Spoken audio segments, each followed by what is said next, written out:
Hey everybody, it's Eddie J on Crypto. Hope you're having a great day. We're going to get deep into some topics right now. This first one I'm not even going to bother because it should be prevalent to you. Canadian Securities Administrators, that is the body that encompasses all of the securities administrators in Canada. They're introducing a new regulation that would limit a Canadian's ability to purchase digital assets to $30,000 per year. Let that wash over you. There are 4 coins that are excluded from that calculation: Bitcoin, Ethereum, Litecoin, and Bitcoin Cash. Those are the 4 exclusions. Still, I mean, imagine if you're being told, no, you can't invest in that. Do they stop you from investing in stocks the same way? I don't know. I'm not Canadian, but that's actually a very big deal and a question that I have. Maybe one of you can actually answer it for me. Stemming from his indictment in the United States for an alleged $2.4 billion Ponzi scheme, Satish Kumbani, the founder of BitConnect, is also being investigated in India for what they believe to be another multi-million-dollar scheme there. I don't think he's going to see the light of day because it's kind of big. Just saying, it's kind of big.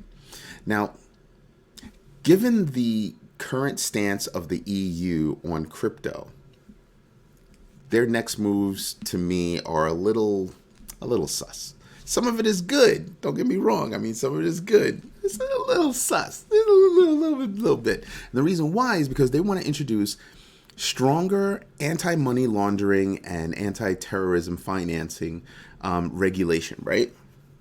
And that makes sense. That really does make sense.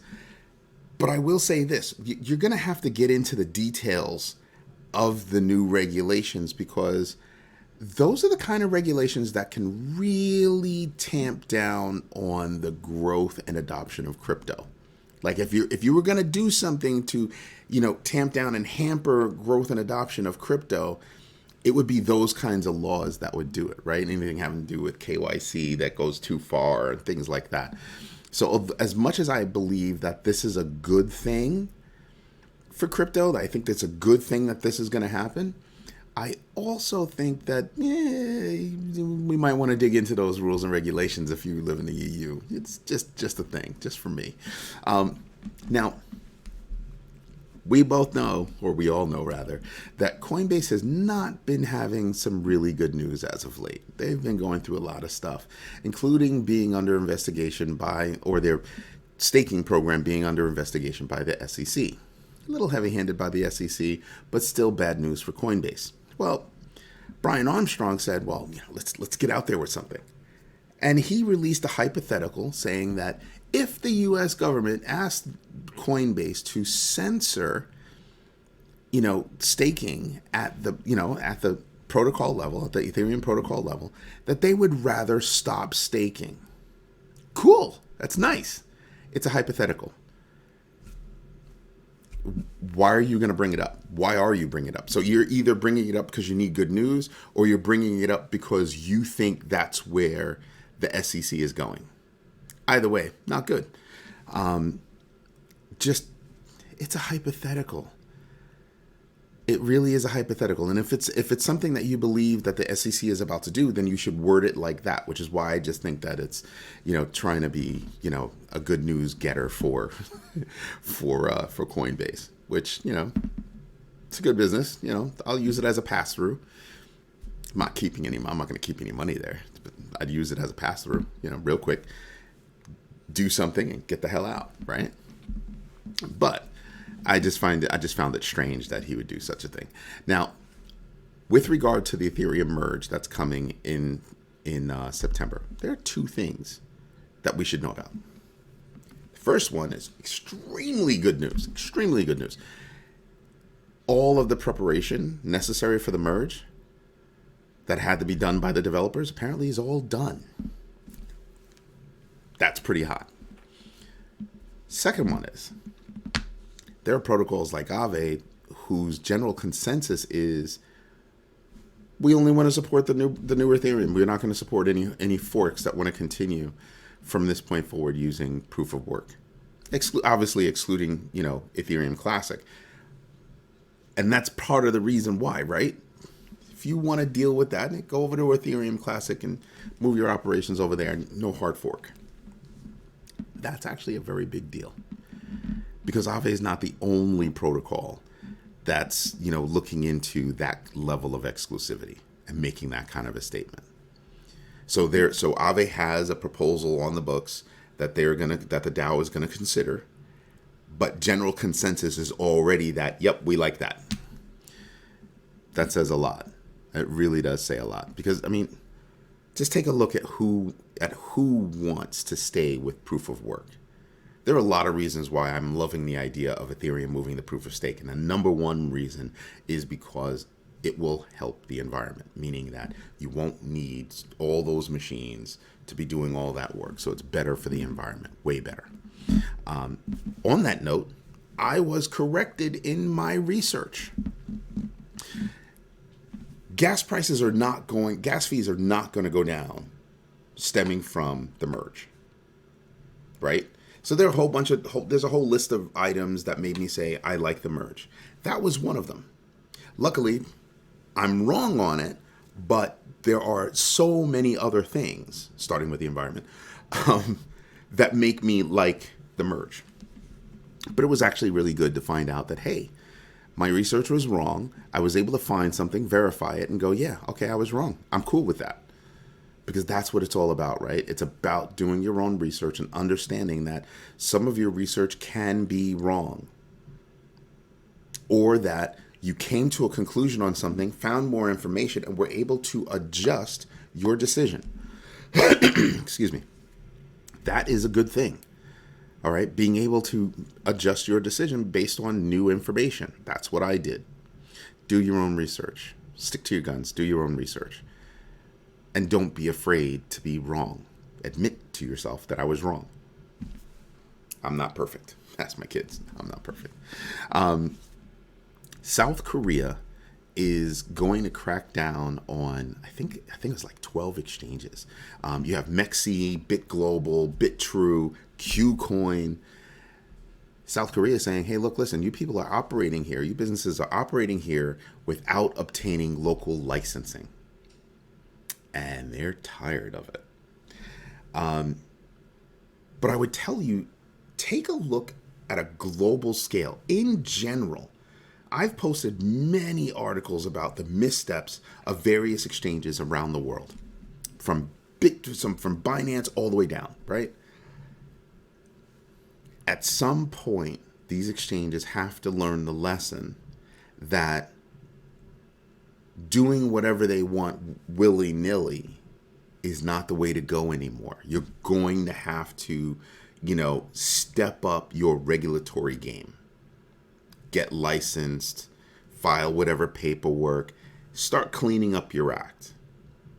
It's called maturing.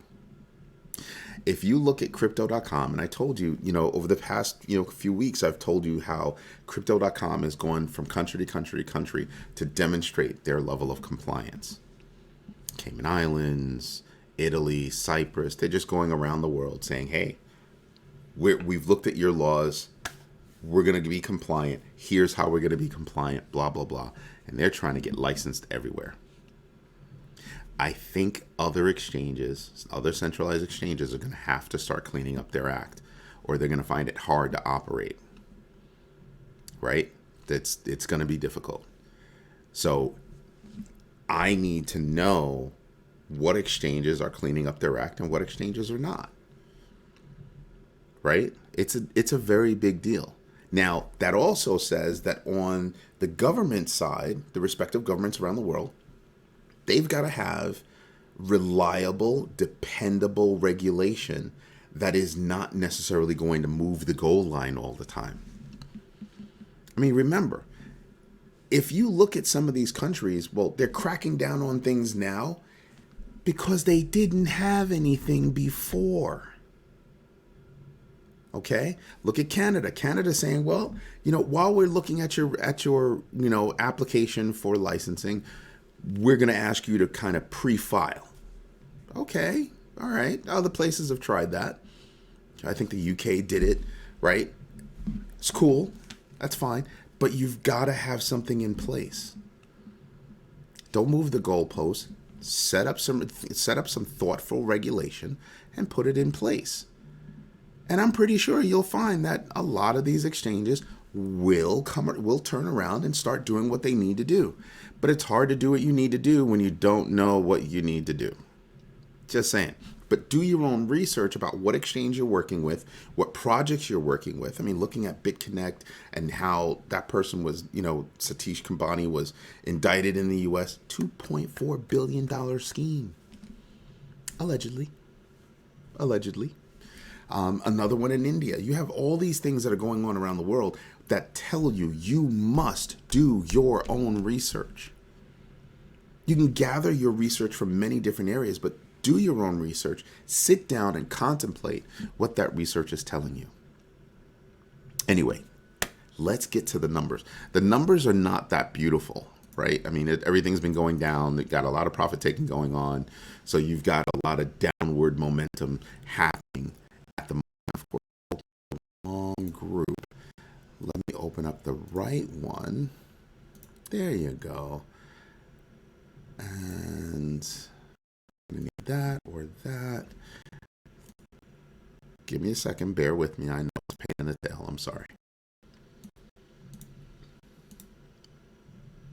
So let's take a look at winners and losers. We've got a lot of losers going on, and it's kind of to be expected, right? I mean, everything was up for a while. You're going to see some profit taking and pulling back. To me, it's another opportunity to buy.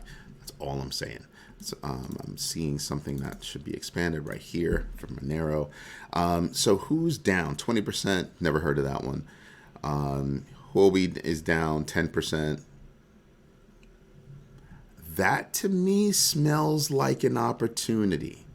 So everything is down.